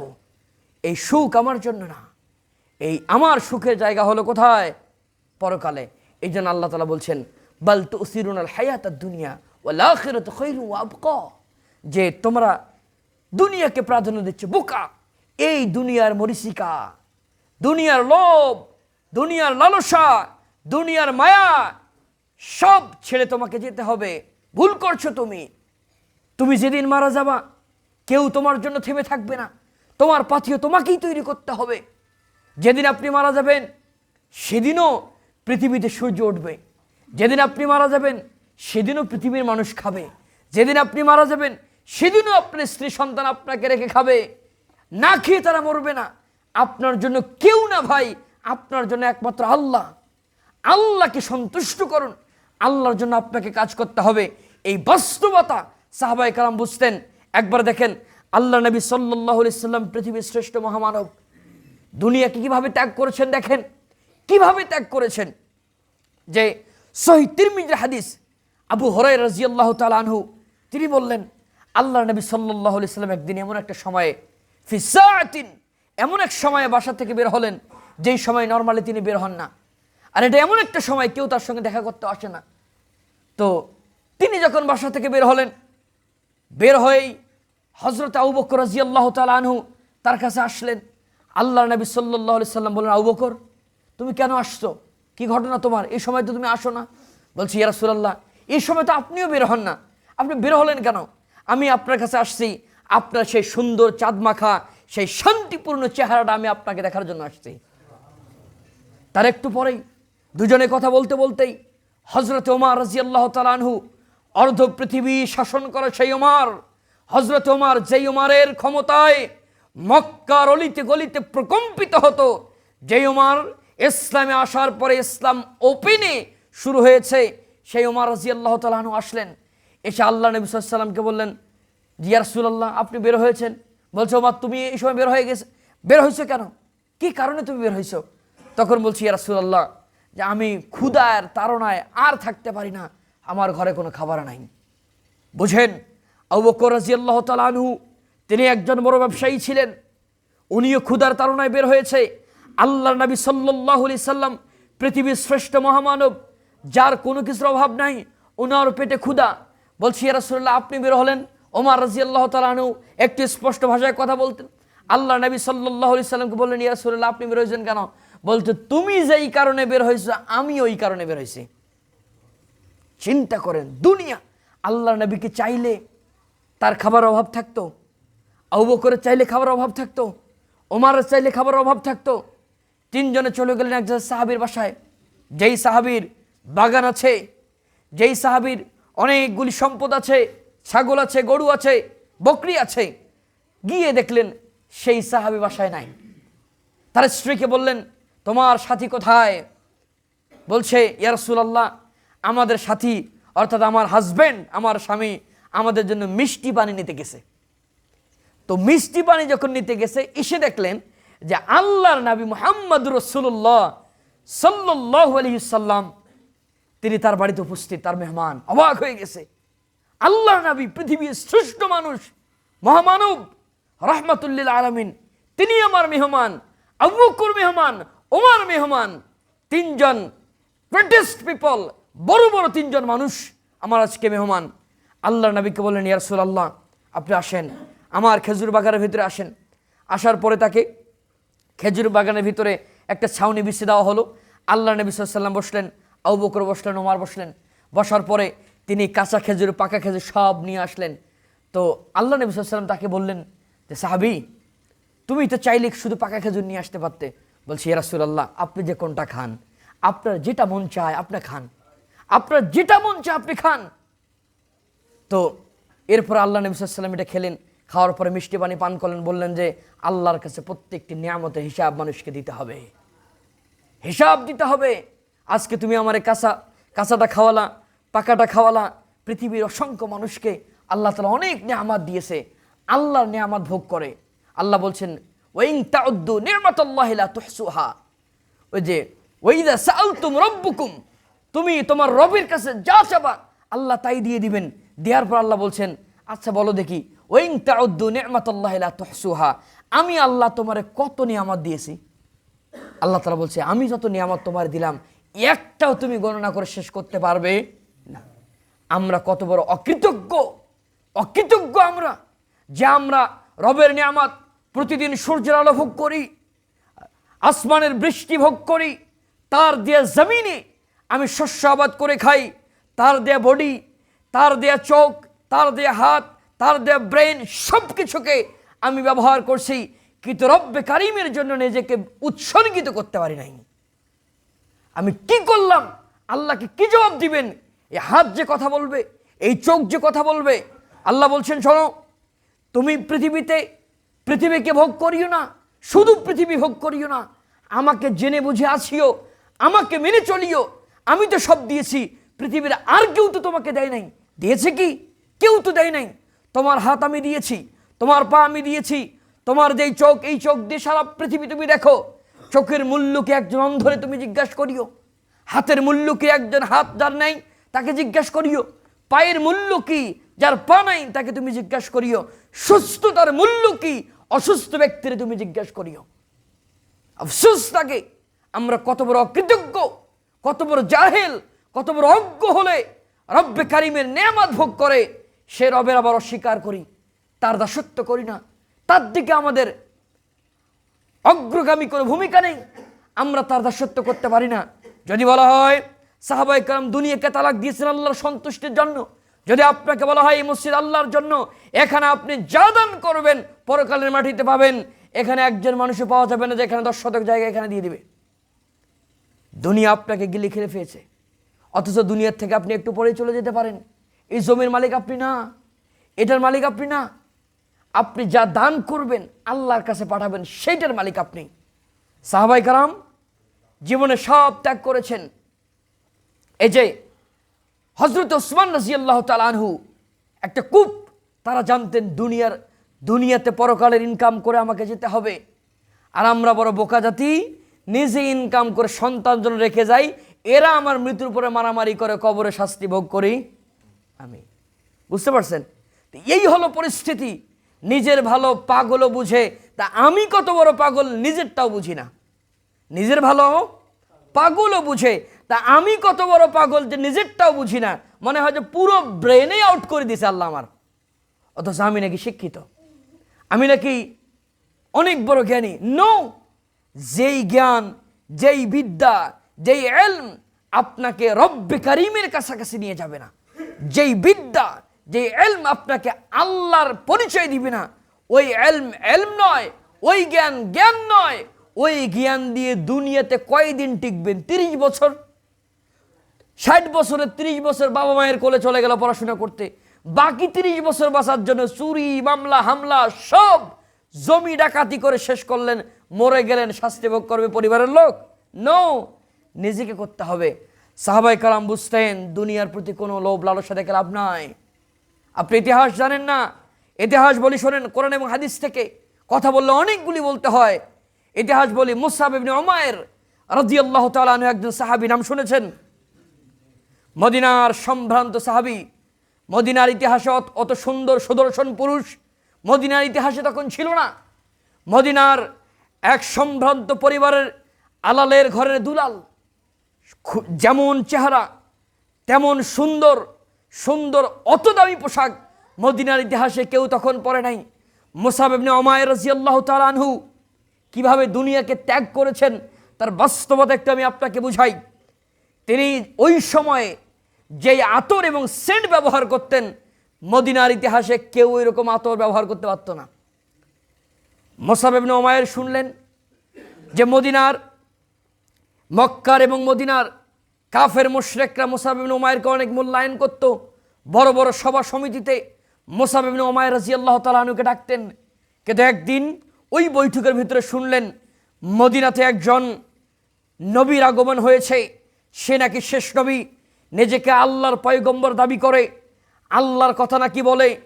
তো এই কথাটা আমার কানে আসতে শুনছেন, মনে মনে প্ল্যান করছেন ওই ব্যক্তির সঙ্গে তিনি দেখা করতে যাবেন। যেমনি কথা তেমনি কাজ, তিনি মুহাম্মদ সাল্লাল্লাহু আলাইহি সাল্লামের সঙ্গে দেখা করতে গেলেন। 6ষ্ঠ হিজরিতে, এটি 6ষ্ঠ হিজরিতে উহুদের যুদ্ধের আগের ঘটনা এটি, যে তিনি মুহাম্মদ সাল্লাল্লাহু আলাইহি সাল্লামের সঙ্গে দেখা করতে গেলেন। যাওয়ার পরে মুহাম্মদ সাল্লাল্লাহু আলাইহি সাল্লাম সেই দরদ মাখা কথা হৃদয়কে টাচ করেছে। মুসআব ইবনে উমাইর অত্যন্ত জ্ঞানী, জ্ঞানবান, বিচক্ষণ একজন পুরুষ যুবক। মুসআব ইবনে উমাইর রাদিয়াল্লাহু তাআলা আনহু মুহাম্মদ সাল্লাল্লাহু আলাইহি সাল্লামের সমস্ত কথা শুনে তিনি আবেগে আপ্লুত হয়ে সঙ্গে সঙ্গে ইসলাম গ্রহণ করছে।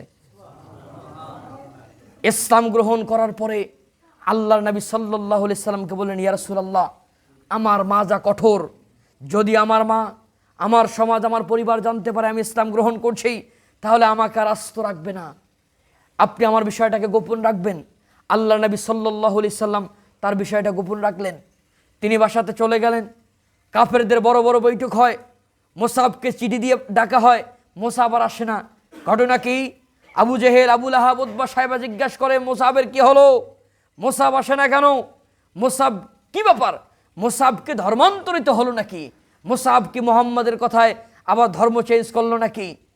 ওরা গুপ্তচর বৃত্তি, গোপন তথ্য লাগানোর জন্য মানুষ লাগিয়ে দিলেন। লাগিয়ে দিয়ে খোঁজ নিয়ে দেখলেন, হ্যাঁ, মুসআব ইবনে উমাইর ইসলাম গ্রহণ করছেন। এই কথা তার মায়ের কাছে যখন চলে গেল, তার মা তাকে বললেন, তুই যদি মুহাম্মাদের ধর্ম ত্যাগ না করিস, তাহলে আমি তোকে একদম 4 দেয়ালের ভিতরে আবদ্ধ করে রাখব। তখন মুসআব ইবনে উমাইর রাদিয়াল্লাহু তাআলা আনহু বলছেন, পৃথিবীর কোনো মায়া, কোনো লোভ, কোনো লালসা, কোনো ব্যক্তির কথা আমাকে মুহাম্মদ সাল্লাল্লাহু আলাইহি সাল্লামের আনুগত্য থেকে, ইসলাম থেকে বিন্দু পরিমাণ সরাতে পারবে না। মায়ের মুখের উপরে এই কথা যখন তিনি বলে দিলেন, তার মা, সম্ভ্রান্ত পরিবার, কোটি বিলিয়ন মিলিয়নের মালিক, তাকে 4 দেয়ালের ভিতরে একটা ঘরের ভিতরে আবদ্ধ করে রাখলেন। যেই মুসআব ইবনে উমাইর সম্ভ্রান্ত পরিবারের সন্তান, দামি পোশাক পরতেন, দামি আতর পরতেন, দামি গাড়িতে চড়ে বের হতেন, দামি দামি উট ছিল। সেই মুসআব ইবনে উমাইরকে একটা ছোট্ট একটা ঘরের ভিতরে আবদ্ধ করে রাখা হলো, 4 জনকে পাহারা দেওয়া হলো, মুসআব যেন ওখান থেকে বের না হয়, যেই মুসআবকে যেন কোনো কিছু না কামড় দেয়। সেই মুসআব আজকে অন্ধকার ঘরে, কোনো কাঁথা নাই, বালিশ নাই, বিছানা নাই, এমনি আছেন। তাকে বারবার বলা হচ্ছে, যদি তুমি মুহাম্মাদের ধর্ম ত্যাগ করো তাহলে তোমাকে আবার সজাইগাতে ফিরিয়ে দেওয়া হবে। মুসআব বলছেন, সেই সত্তার কসম, আল্লাহে আল্লাহর কসম করে বলছি, আল্লাহে আল্লাহর কসম করে বলছি, আল্লাহে আল্লাহর কসম করে বলছি, আমি মুসআব ইবনে উমাইরকে ইসলাম ধর্ম থেকে, মুহাম্মদ সাল্লাল্লাহু আলাইহি সাল্লামের আনুগত্য এবং ভালোবাসা থেকে বিন্দু মাত্র আমাকে কেউ সরিয়ে নিতে পারবে না। কঠিন পরিস্থিতি চলে যাচ্ছে, 4 জনকে পাহারা দিতে রেখেছেন। 4 জন মুসআব ইবনে উমাইর আল্লাহর কাছে দোয়া করলেন, আল্লাহ একজন যদি ঘুমায় যায় তাহলে আমি মুসআব বের হয়ে চলে যাব। তা আল্লাহর কাছে দোয়া করছেন, আল্লাহ তার দোয়াটা কবুল করছেন। রাত্রিবেলা 4 জনে একজন ঘুমায় গেছে। মুসআব ইবনে উমাইর খালি গায়ে একটা সিরা কম্বল নিয়ে তিনি বের হয়ে গিয়েছেন আল্লাহর নবী সাল্লাল্লাহু আলাইহি সাল্লামের কাছে। আল্লাহর নবী বললেন, মুসআব কি এই অবস্থা কেন? এই কি অবস্থা? তুমি মদিনার মক্কার সব থেকে আলালের ঘরে দুলাল, দামি মানুষ মুসআব, সম্ভ্রান্ত পরিবারের ছেলে, তোমার এই পরিস্থিতি কেন? বলছি, ইয়া রাসূলুল্লাহ, আমি আপনাকে অনেক ভালোবাসি, আমার জীবনের থেকে অনেক বেশি ভালোবাসি। কেন? আমার জীবনের থেকে বেশি ভালো না বাসলে আমার ঈমান থাকবে না। আপনি বলেছেন, লা ইউমিনু আহাদুকুম হাত্তা আকুনা হাব্বা ইলাইহি মিন ওয়ালিদিহি ওয়া ওয়ালাদিহি ওয়ান নাসি আজমাইন। আপনি বলেছেন, পৃথিবীর কোনো মানুষ ততক্ষণ পর্যন্ত ঈমানদার হতে পারবে না যতক্ষণ পর্যন্ত সে সবার থেকে, তার পিতামাতা, সন্তানাদি, সম্পদ সবার উপরে আমি মুহাম্মদ সাল্লাল্লাহু আলাইহি সাল্লামকে ভালোবাসবে না। কথা বুঝেন? ভালোবাসবেন অর্থাৎ আমার জীবনের থেকে দামি মানুষকে বলেন, প্রত্যেকে বলেন, আমার জীবনের থেকে সব থেকে বেশি দামি সম্পদ কি? ওই জমিটা, তাই না? এটা তো মিথ্যা কথা বলেন আপনি, আমি এটা মানতে রাজি না। আল্লাহর নবী বলছেন, হাদিস আপনি মানেন না, আমি এটা মানতে রাজি না। আপনি এখানে মুখে বলছেন, আর আপনার কাছে সব থেকে দামি সম্পদ হলো এই মেইন রোডের পাশে যে জায়গাটা আছে, এটার সত্য কথা আপনার। আর এটা মিথ্যা কথা বলছেন আল্লাহর ঘরে বসে। আল্লাহর ঘরে বসে মিথ্যা কথা বলছেন, আপনি দুনিয়া ত্যাগ করতে পারে নাই। আরে দুনিয়া আপনাকে তালাক দেয়, দুনিয়াকে আপনি আবার ভালোবাসেন, আপনি দুনিয়াকে তালাক দেন না। আপনি বুঝেন? যেখানে সাহাবী বললেন, আল্লাহ নবী সাল্লাল্লাহু আলাইহি ওয়াসাল্লাম বলছেন, এই হাদিস কি শুধু সাহাবীদের জন্য না, পৃথিবীর সমস্ত মানুষের জন্য? বলেন, সমস্তের মধ্যে আমরা পড়ি না ভাই?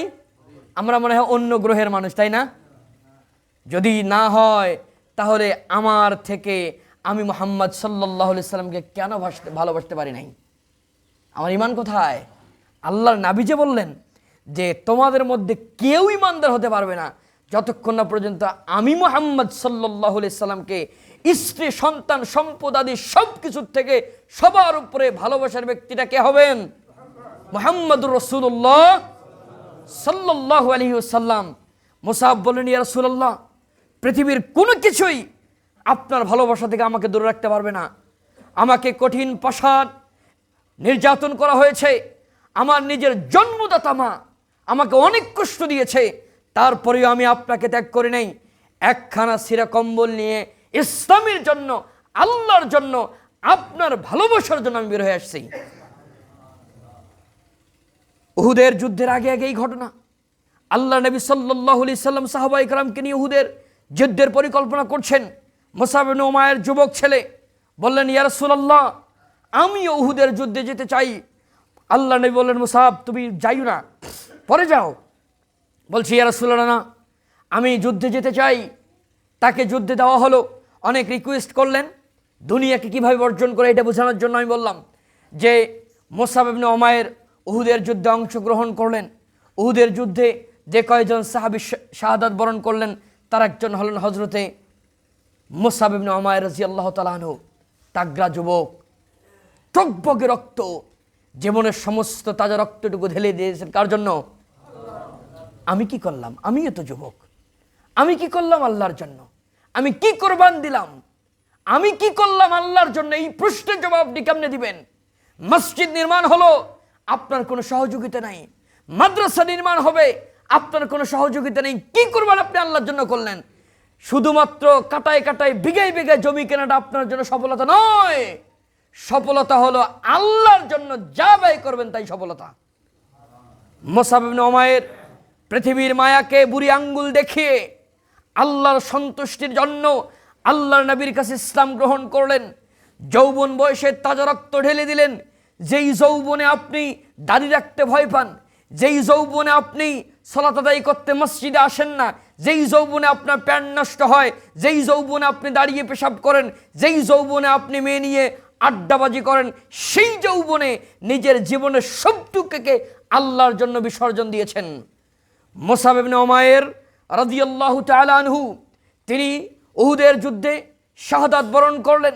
আল্লাহর নবী সাল্লাল্লাহু আলাইহি সাল্লাম কাঁদতে কাঁদতে উহুদের যুদ্ধের সাহাবীদেরকে বললেন যে তোমরা যুদ্ধে অংশগ্রহণ করেছিলে মুজাহিদ, আমি তোমাদেরকে দেখতে চাই। তিনি চোখ দিয়ে দেখলেন অনেক মুজাহিদ আমার নেই, অর্থাৎ শাহাদাত বরণ করেছেন। তিনি সাহাবায়ে কেরামদের সেই লাশগুলিকে দেখছিলেন আর খুঁজতেছিলেন আর বলতেছিলেন আমার মুসআব কোথায়? সুবহানাল্লাহি ওয়া বিহামদিহি। আল্লাহর নবী সাল্লাল্লাহু আলাইহি সাল্লাম কোন সাহাবীর জন্য এই শব্দ ব্যবহার করেন নাই। তিনি বলছেন আমার মুসআব কোথায়? যেই মুসআব পৃথিবীকে বুড়ি আঙ্গুল দেখিয়ে, পৃথিবীর সমস্ত সম্পদকে বুড়ি আঙ্গুল দেখিয়ে ইসলামের জন্য নিজের জীবনকে বিলীন করে দিয়েছে, সেই ওমর মুসআব কোথায়? মুসআবকে খুঁজতে গেল, গিয়ে দেখলেন মুসআবের সেই দেহটা একদম নিথর দেহ পড়ে আছে, একদম মুসআব পৃথিবীর থেকে চলে গেছে। মুসআবের কোনো সম্পদ নাই, বাবা মায়ের কাছ থেকে একখানা ছিঁড়া কম্বল নিয়ে বাসা থেকে বের হয়েছে। আল্লাহর নবী সাল্লাল্লাহু আলাইহি সাল্লাম বললেন মুসআবকে তোমরা কাপড় দ্বারা আবৃত করো, তাকে তোমরা কাফন দিয়ে ঢেকে রাখো। এই চাদরটা দিয়ে তাকে যখন চাদর দিয়ে ঢেকে দেয়া হচ্ছে, এতটুকু কম্বল মাথা ঢেকে দিলে পা বের হয়ে যায়, পা ঢেকে দিলে মাথা বের হয়ে যায়। আল্লাহর নবী সাল্লাল্লাহু আলাইহি সাল্লামকে জানানো হলো ইয়া রাসূলুল্লাহ, যতটুকু কাপড় আছে এই কাপড় দিয়ে তার বডিটা ঢেকে দেওয়া হচ্ছে না। হৃষ্টপুষ্ট যুবক পৃথিবীর থেকে চলে গেলেন, মাথা ঢেকে দেওয়া হচ্ছে, পা বের হয়ে যায়, পা বের হয়ে গেলে পা ঢেকে দিলে মাথা বের হয়ে যায়। তখন আল্লাহ নবী সাল্লাল্লাহু আলাইহি সাল্লাম বললেন এই কাপড়টা দিয়ে মাথাটা ঢেকে দাও আর পাটা ঢেকে দাও। ইসখিরি নামক একটা ঘাস, মদিনার মাটিতে ইসখিরি নামক একটা ঘাস হয়, এই ঘাস দিয়ে পাটাকে ঢেকে দাও। ঘাস দিয়ে ঢেকে দিয়ে সেই মহান বীর হযরতে মুসআব ইবনে উমাইর পৃথিবীর মানুষকে বুড়ি আঙ্গুল দেখিয়ে জান্নাতের শাহাদাতের পেয়ালা পান করে পৃথিবীর থেকে চলে গেলেন। কি ত্যাগ করলাম আমি? কই আমার বিসর্জন? কোথায় আমার বিসর্জন আল্লাহর জন্য? যুবক কি জবাব দেব? মসজিদ নির্মাণ করছি, বাসার কাজ থেমে থাকে না, মসজিদের কাজ পড়ে আছে। আমার আবাদ হয় এখানে, আমার অন্তর সন্তুষ্ট হয় এখানে বসলে। এই ঘরকে আমি সাজাতে পারি না, মানুষের দ্বারস্থ হতে হয়। নিজের বাড়ি করার সময় তো কারো দ্বারস্থ হন না ভাই, বুঝছেন? তাহলে কেন এই ঘর আমাদের না? বলেন, এই ঘরে আমরা আবাদ করি না? আপনার এই চাষের জমিটা চাষ করার সময় পাশের চাষের মালিকের কাছ থেকে টাকা নেন নাকি? নিজেই করি। তো এটা আবাদ করতে গেলে এটা আমাদেরকে করতে হবে না? তাহলে এটার জন্য আমি কি ত্যাগ করলাম? কি ত্যাগ করলাম? কিছুই তো করতে পারিনি। কি কি করব? কি দিলাম আল্লাহকে? কেমনে আমি আল্লাহকে বলবো? যেখানে আল্লাহ নবী সাল্লাল্লাহু আলাইহি সাল্লাম বললেন মান বানা লিল্লাহি মসজিদান বানাল্লাহু লাহু বাইতান ফিল জান্নাহ। পৃথিবীতে কেউ যদি মসজিদ নির্মাণ করে, আল্লাহ তাআলা তার জন্য জান্নাতে একখানা ঘর নির্মাণ করে দিবেন।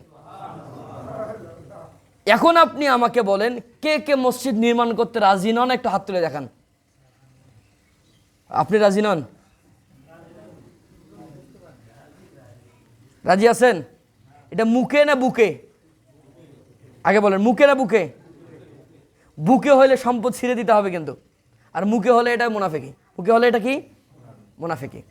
তো এখানে আল্লাহ নবী সাল্লাল্লাহু আলাইহি ওয়াসাল্লাম, এটা ভাই বিশাল ব্যাপার যে জান্নাতে ঘর দিবেন মানে কি? এটা দুনিয়াতে ঘোষণা, মানে মরার পরে আল্লাহ আপনারা দিয়ে দিবেন ইনশাআল্লাহ, তাই না? দেখেন মসজিদ নির্মাণের কি যে গুরুত্ব। আমি আপনাকে এই সব কিছুর মূলে দুনিয়া ত্যাগ করতে না পারলে কোনো ভালো কাজ আপনি করতে পারবেন না। দুনিয়া ত্যাগ করতে না পারলে কোনো ভালো কাজ আপনি করতে পারবেন না, নয় আকার না, আপনি পারবেন না। আপনাকে আগে ইসলাম বুঝতে হবে, আল্লাহকে বুঝতে হবে, আল্লাহকে বুকে ধারণ করার ক্ষমতা আপনাকে রাখতে হবে। এটাতে যেই কাজে আপনার সন্তুষ্টি, আপনার মজা লাগে ব্যাংকে টাকা জমাইতে, যখন মজা লাগবে মসজিদ নির্মাণ করতে, তখন বুঝবেন যে হ্যাঁ আল্লাহকে আপনি ভালোবাসতে শিখছেন। আপনি বুঝেন, আপনার প্রতিদিন ব্যাংকের ম্যানেজারের সঙ্গে দেখা হয়, প্রতিদিন টাকা জমাতে হেভি মজা লাগে, ঠিক না? কিন্তু যখন আপনার মসজিদে টাকা দিতে মজা লাগবে, বুঝবেন যে আপনি আল্লাহকে সন্তুষ্ট করার রাস্তা খুঁজে পাইছেন। মাদ্রাসা ভাল লাগে, তেলাওয়াত ভাল লাগে, কোরআন তেলাওয়াত ভাল লাগে, হাদিস পড়তে ভাল লাগে, বুঝবেন যে এই ভাল লাগাটা কোথা থেকে আসছে? আল্লাহর কাছ থেকে আসছে। সেই ভালোবাসা অর্জন করতে হবে না ভাই? আপনি সম্পদ কার জন্য করে যাচ্ছেন? দরকার নাই। যেই সন্তান আল্লাহ আপনার কোলে দিয়েছে, ওর রেজেক আল্লাহ দিয়ে পাঠাইছে, তা আপনি অত প্রেশার নিচ্ছেন কেন? এ বোকা, এ হলো বোকা জাতি, এ বোকা মানুষ। ওর জন্য করে যাওয়ার কোনো দরকার নাই। ওর রেজেক আল্লাহ দিয়ে ওকে পাঠাইছে, আপনার দায়িত্ব না। আপনার যতটুকু দায়িত্ব, ওকে একটু লালন পালন করবেন। আচ্ছা, একটা উদাহরণ দিই। একটা গাছ কাটছেন, এই গাছটা লালন পালন করার দায়িত্ব আপনার না ফল ধরানোর দায়িত্ব আপনার? আমাকে বুঝান। এখন কেউ যদি ফল ধরার দায়িত্ব নেয়, ওকে কি বলবেন? সবাই বলেন, কেউ যদি ফল ধরার দায়িত্ব নেয় কি বলবেন? তাহলে আপনার সন্তানের ওই রেজেকের দায়িত্ব যে আপনি নিচ্ছেন, আপনি কি ফল ধরার দায়িত্ব নিচ্ছেন? যে তা পাগল না? তো নিজেকে যদি আমি পাগল বলে, ভালো মানুষকে ভাই আমি মনে হয় বুঝাতে পারি নাই। আপনার গাছটাকে পানি দিয়ে ঠিক মতো ওকে মানুষ করতে হবে, কেউ যেন না খায়, আশেপাশে ছাগলও যেন মুখ না দেয়। ছাগল বলতে কি, শয়তান যেন তাকে টাচ না করে, প্রেম প্রীতি যেন না পড়ে, এই কাজ না করে গাছে আপনার বর্তে নেই, ফল লাগানোর ব্যবস্থা করে। ফল লাগানোর তো আপনার পাওয়ারই নাই, উনি তো দিছে। উনি পৃথিবীতে যেদিন পাঠাইছে সেদিনে বলছেন আমা মিন দাব্বাতিন ফিল আরদি ইল্লা আলাল্লাহি রিজকুহা, জলে এবং স্থলে যত প্রাণী আছে সবার রিজিক আমি আল্লাহ দিয়ে তাকে পৃথিবীতে পাঠাই। আপনি আমি কি খাই ভাই? 60 বছরে কি খাই? একটা নীল তিমির একদিনে যা খাবার লাগে আপনার 60 বছরে অতগুলো লাগে না। তো নীল তিমি যদি নির্ভয়ে থেকে চলতে পারে, তা আপনি আদম সন্তান শ্রেষ্ঠ মানুষ, তা আপনার এত ভয় কেন ভাই? আমি মনে হয় বুঝাতে পারি নাই। বুঝাতে পারছে কি? সম্মানিত দিনী ভাই, অনেক আলোচনা, এটা ব্যাপক আলোচনা, আংশিক বিভিন্ন জায়গার থেকে টেনে নিয়েছে, আপনাকে বোঝানোর চেষ্টা করছে। যদি অদূর ভবিষ্যতে কখনো সুযোগ হয়, এই বিষয়গুলি নিয়ে আমরা সবিস্তারে আলোচনা করবো ইনশাআল্লাহ। দীর্ঘ সময় ধরে যতটুকু কথা বললাম, প্রত্যেকটি কথা আল্লাহ সুবহানাহু ওয়া তাআলা আমাদেরকে বুঝে শুনে পরকালীন জীবনের প্রস্তুতি গ্রহণ করার তৌফিক দান করুন। সকলে বলেন আল্লাহুম্মা আমিন। ওয়া আকুলু কাওলি হাযা ওয়া আস্তাগফিরুল্লাহ লি ওয়া লাকুম ওয়া লিসাইরিল মুসলিমিন। الحمد لله نحمده ونستعينه ونستغفره إن الله وملائكته يصلون على النبي يا أيها الذين آمنوا صلوا عليه وسلموا تسليما شكرا আমার সঙ্গে বলুন اللهم صل على محمد وعلى آل محمد كما صليت على إبراهيم وعلى آل إبراهيم إنك حميد مجيد اللهم بارك على محمد وعلى آل محمد كما باركت على إبراهيم وعلى آل إبراهيم إنك حميد مجيد আমরা সকলের জন্য দোয়া করব, বিশেষ করে এই মসজিদের জন্য আমরা দোয়া করব। রব্বে কারিম যেন এই মসজিদ এবং এই জায়গাকে ইসলামের মার্কাজ এবং কেন্দ্র হিসাবে কবুল করে, বলেন আমিন। আপনাদের প্রত্যেকটা ঘরে ঘরে যেন একজন করে বিদ্যান আল্লাহ দেয়, বলেন আমিন। এই ভাড়াটি আলেমদেরকে নিয়ে এসে যেন আপনাদের কিছু করতে না হয়, প্রত্যেকটা ঘরে ঘরে যেন একজন বিদ্যান হয়। স্বপ্ন দেখেন ডাক্তার হবে, কেউ স্বপ্নেও দেখে না যে আলেম হবে, জানেন ঠিক না? এখন আবার স্বপ্ন দেখে ডিজিটাল আলেম বুঝেন, কয় ছেলে দুনিয়াও শিখবে দিনও শিখবে। এই জন্য আলিয়া মাদ্রাসায় সায়েন্স পর্যন্ত পড়ে, আরবির ও বুঝে না, আবার মনে করেন ডাক্তারি পড়ে, লাস্টে না হয় ধর্ম না হয় কর্ম। আপনাকে নিয়েও ঠিক করতে হবে, ঠিক না? তো আল্লাহ রাব্বুল আলামিন আমাদের প্রত্যেকটা ঘরে যেন একজন দিনদার সন্তান দান করুন, আমিন। আল্লাহুম্মা ইহফিজনা মিন বালাইদ দুনিয়া, সকল বলেন আমিন। اللهم احفظنا من بلاء الدنيا اللهم اعتق ركبة أولادنا من النار اللهم اعتق ركبة أمهاتنا من النار اللهم اقبل توبتنا ودعاءنا وصدقتنا وخطبتنا وتلاوتنا القرآن دعواهم فيها سبحانك اللهم وتحيتهم فيها سلام وآخر دعواهم আনিল হামদুলিল্লাহি রাব্বিল আলামিন। দাঁড়িয়ে কাতার সোজা করুন।